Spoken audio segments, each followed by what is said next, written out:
Okay, we've put our first clip up. Ceiling height to the centre of the batten, no more than 75 millimetres. Maximum spacing, 1200 millimetres. So now we're going to put the 308 batten in, exactly the same as we do when we did the rondo ceiling battens. So, sitting into each clip,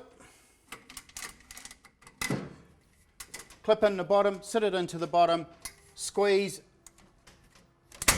and push in as you go.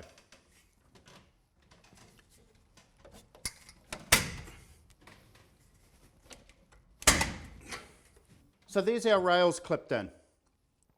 We've put our ST001 clips on alternating studs. So we're not putting them all on one stud. Maximum spacing 600 centres, maximum from the ceiling to the centre of the top one 75 millimetres.